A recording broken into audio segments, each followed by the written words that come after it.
দুপুর বা রাতের খাবার একটু সময় ধরে বানানো গেলেও সকালের ব্রেকফাস্টটা আমরা সকলেই চাই যে একটু চটজলদি বানিয়ে নেওয়ার। তাই আজ একদম সহজ 1 কাপ আটা আর বাড়িতে থাকা সামান্য কিছু সবজি দিয়ে একদম বিনা তেলে একটা চটজলদি রেসিপি শেয়ার করব। এই ব্রেকফাস্টটা তোমরা খুব সহজে একদম কম ঝামেলা ছাড়াই আর একদম বিনা তেলে কিন্তু ঝটপট বানিয়ে নিতে পারবে। আর এই ব্রেকফাস্টটা যেমন টেস্টি হয় তেমনই কিন্তু স্বাস্থ্যকর বটে। বাচ্চা থেকে বড় সকলেই কিন্তু এই ব্রেকফাস্টটা খুব পছন্দ করবে। নমস্কার বন্ধুরা, welcome back to my channel আরবি স্পেশাল কিচেনে আমার সকল বন্ধুদেরকে স্বাগত জানাই। আমার চ্যানেলে এরকম নিত্য নতুন রেসিপির আপডেট পাওয়ার জন্য এক্ষুনি আরবি স্পেশাল কিচেন চ্যানেলটা সাবস্ক্রাইব করে রেখো আর বেল আইকনটা ক্লিক করে অল অপশনটাকে অ্যাক্টিভ করে রেখো, তাহলেই আমার চ্যানেলে শেয়ার করা এরকম নিত্য নতুন রেসিপির আপডেট সবার আগে তোমরা পেয়ে যাবে। আজকে তোমাদের সাথে শেয়ার করব কোনো রকম তেল ছাড়া একটা হেলদি টেস্টি ব্রেকফাস্ট রেসিপি। আমার সকল বন্ধুদের কাছে রিকোয়েস্ট ছিল ভিডিওটা স্কিপ না করে পুরো ভিডিওটা দেখো। সবার প্রথমে আমি একটা এরকম মিক্সিং বোল নিয়ে নিয়েছি। এখন এর মধ্যে দিয়ে দিচ্ছি একদম ঝিরিঝিরি করে কেটে রাখা বাঁধাকপি। বাঁধাকপিটা আমি কেটে আগে থেকেই জলের মধ্যে ভালো করে ধুয়ে পরিষ্কার করে রেখেছিলাম। এরপর দিয়ে দিচ্ছি একদম সরু সরু করে কেটে রাখা গাজর। গাজরটাকেও এরকম ঝিরিঝিরি করে কেটে নিতে হবে।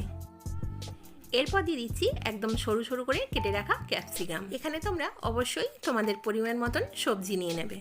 এরপর দিয়ে দিচ্ছি একদম সরু সরু করে কেটে রাখা একটা বড় সাইজের পেঁয়াজ কুচি। এখন এর মধ্যে আমি 1/2 টেবিল চামচ নুন দিয়ে দিলাম। এখন আমি এই সবজিগুলো নুনের সাথে খুব ভালো করে মাখিয়ে নেব। এটা অবশ্যই একটু সময় ধরে মেখে নিতে হবে যাতে নুনটা সবজিগুলোর সাথে খুব ভালো করে মিশে যায়।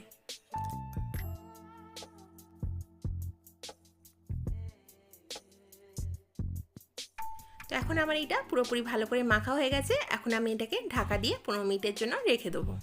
এখন ফিরে এলাম 15 মিনিট পর।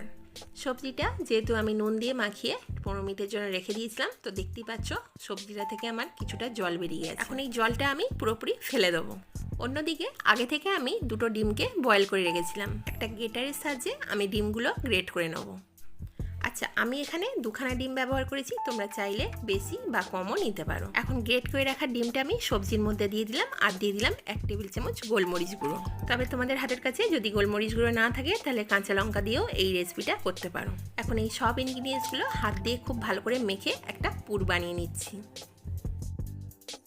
এখন আমার পুরটা রেডি হয়ে গেছে। এখন এটা একটা সাইডে আমি রেখে দেবো। এখানে আর একটা স্টিলের বোল নিয়ে নিয়েছি। এর মধ্যে আমি এই কাপ মেপে 2 কাপ ময়দা দিয়ে দিচ্ছি। বা তোমরা যদি চাও এটা কিন্তু আটা দিয়েও করতে পারো।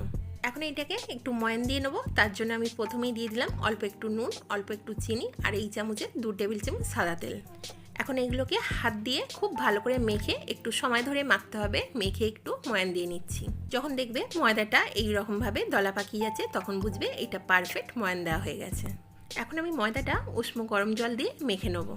ময়দাটা একটু উষ্ণ গরম জল দিয়ে মেখে নিলে এটা কিন্তু রেস্টে রাখার প্রয়োজন পড়বে না। যদি তোমরা এটা ঠান্ডা জল বা রুম টেম্পারেচারে থাকা জল দিয়ে মাখো তাহলে অবশ্যই একটু 15 মিনিটের জন্য রেস্টে রেখে দেবে। আমার হাতে যেহেতু সময়টা কম আমি ওই জন্য উষ্ণ গরম জলে এইটাকে মেখে নিলাম। দেখতে পাচ্ছ বন্ধুরা, আমি ডোটা রেডি করে নিয়েছি। ডোটা কিন্তু আমি বেশি শক্তও করিনি আবার বেশি নরমও করিনি। এখন এই ডোটা থেকে যেমন আমরা লুচির জন্য লেচি কাটি ওরকম আমি ছোট ছোট লেচি কেটে নিচ্ছি। তো দেখতে পাচ্ছ বন্ধুরা, ঠিক এরকম ছোট ছোট সাইজের আমি লেচিগুলো কেটে নিলাম। সব ডোটা থেকে আমি এতগুলো লেচি কেটে নিয়েছি। এখন এখানে একটা রুটি বেলে নিয়ে নিয়েছি। এটা যাতে বেলতে কোনো রকম অসুবিধা না হয় একটু গুঁড়ো ময়দা নিয়ে নিলাম। লেচিটাকে এপিট ওপিট ময়দার মধ্যে আমি মাখিয়ে নিচ্ছি। এখন এটাকে একটু গোল করে আর পাতলা করে বেলে নেব। এটা কিন্তু বেশি বড় করে বেলবো না, একদম পাতলা করে এরকম বেলে নিয়েছি। এখন এর মাঝখানে অল্প অল্প করে পুর এইভাবে লম্বা করে দিয়ে দিচ্ছি। পুরটা যাতে না বাইরে বেরিয়ে যায় তার জন্য একটু হাত দিয়ে এইভাবে সেট করে নিতে হবে। এখন রুটিটার চারপাশে অল্প অল্প করে আঙুল দিয়ে একটু জল মাখিয়ে দিচ্ছি যাতে মোড়ার পর কোনোভাবেই যেন খুলে না যায়। এখন রুটির চতুর্দিকটা আমি ভালো করে জল মাখিয়ে নিয়েছি। এখন একটা সাইড এইভাবে মুড়ে আমি ভালো করে রোল করে নিলাম। এটা রোল করে নেওয়ার পরে আবারও দুদিকটা একটু জল লাগিয়ে নিচ্ছি। এখন আস্তে করে হাত দিয়ে এইভাবে মুড়ে নিচ্ছি। সবার লাস্টে একটু এইভাবে ভালো করে চিপে দিতে হবে যাতে কোনোভাবে খুলে না যায়। তো দেখতে পাচ্ছ কতটা সুন্দর এইটা দেখতে লাগছে। তোমাদের বুঝতে যাতে কোনো রকম অসুবিধা না হয় একই প্রসেসে আরও একটা তোমাদেরকে তৈরি করে দেখাচ্ছি। এই ডিজাইনটা করা খুব সহজ, খুব একটা কঠিন না, আর এটা দেখতেও কিন্তু খুব সুন্দর লাগে। আর বন্ধুরা, এর আগে আমি আমার চ্যানেলে অনেক রকমের টিফিন রেসিপি শেয়ার করেছি, তোমরা যদি চাও আমার চ্যানেলে গিয়ে ভিজিট করতে পারো। তো তো দেখতে পাচ্ছ একই রকমভাবে অবশ্যই কিন্তু একটু জল লাগিয়ে নিতে হবে, নাহলে কিন্তু মোড়ার পর কোনোভাবে খুলে যাওয়ার ভয় থাকবে না। আর এই রেসিপিটা বানানো কিন্তু খুব সহজ, সকাল বা বিকেলবেলা যখন তখন কিন্তু তোমরা এই রেসিপিটা ঝটপট তৈরি করে নিতে পারো। তো দেখতেই পাচ্ছ আরও একটা আমি একই প্রসেসে রেডি করে নিলাম। আমি প্রত্যেক কটা ব্রেকফাস্ট কিন্তু একই রকম প্রসেসে রেডি করে নিয়েছি। তো দেখতেই পাচ্ছ আমি সব রেডি করে একটা প্লেটের মধ্যে তুলে নিয়েছি, আর দেখতে কতটা সুন্দর লাগছে। এখন গ্যাসের মধ্যে একটা কড়া বসিয়ে দিয়েছি, আর কিছুটা পরিমাণ আমি জল দিয়ে দিলাম। যেহেতু আমি এগুলোকে স্টিম করব, তার জন্য আমি জলটা একটু গরম করে নিচ্ছি। এখানে একটা স্টিলের ছিদ্রযুক্ত থালা নিয়ে নিয়েছি, এর মধ্যে সাদা তেল একটু ব্রাশ করে নিচ্ছি। খুব ভালো করে থালার চতুর্দিকটা এইভাবে ভালো করে ব্রাশ করে নিতে হবে, যাতে ব্রেকফাস্টগুলো হয়ে যাওয়ার পর কোনো রকমভাবে থালায় আটকে না যায়। এখন একটা একটা করে আমি ব্রেকফাস্ট এইভাবে থালার মধ্যে সাজিয়ে নিচ্ছি। এখন জলটাও আমার হালকা গরম হয়ে গেছে। এখন আমি থালাটা কড়ার মধ্যে আস্তে করে এইভাবে বসিয়ে দিচ্ছি। কড়ার উপরে এইভাবে বসিয়ে দেওয়ার পর উপর দিয়ে একটা ঢাকা দিয়ে দিচ্ছি। এখন এটাকে 15 মিনিটের জন্য আমি স্টিম করে নেব। এখন ফিরে এলাম 15 মিনিট পর। এটা আমার পুরোপুরি স্টিম করা হয়ে গেছে। এখন আমার এইটা পুরোপুরি রেডি হয়ে গেছে। এখন আস্তে করে একটা ছাঁচি দিয়ে এটাকে নামিয়ে নেব। এখন এইটা আমার পুরোপুরি রেডি হয়ে গেছে। একটা প্লেটের মধ্যে আমি একটা একটা করে সার্ভ করে নিচ্ছি। তো দেখতেই পেলে বন্ধুরা কতটা কম সময় আর কতটা সহজভাবে আমি একটা ব্রেকফাস্ট রেসিপি তৈরি করে ফেলি। এই রেসিপিটা দেখতে যতটা সুন্দর লাগে, খেতেও কিন্তু অসাধারণ লাগে। এই রেসিপিটা সকালের ব্রেকফাস্টে বা সন্ধ্যেবেলা যখন তখন খাওয়া যেতে পারে। আর এর টেস্ট এতটাই দারুণ হয়, এটা কিন্তু শুধুই খাওয়া যায়।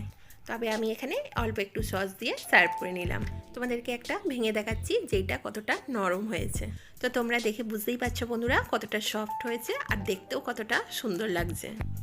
আমার সকল বন্ধুদের কাছে রিকোয়েস্ট রইল একবার হলেও এই রেসিপিটা বাড়িতে ট্রাই করে দেখো। তাহলে আজকের এই ব্রেকফাস্ট রেসিপিটা তোমাদের কেমন লাগলো অবশ্যই কিন্তু আমাকে কমেন্টে জানিও। ভালো লাগলে একটা লাইক করে দিও, আর যতটা পারবে তোমাদের বন্ধুদের সাথে শেয়ার করে দিও। তাহলে আজকের মতন এই পর্যন্তই। দেখা হচ্ছে আবার কোনো নিত্য নতুন রেসিপির সাথে। সবাই সুস্থ থেকো, ভালো থেকো।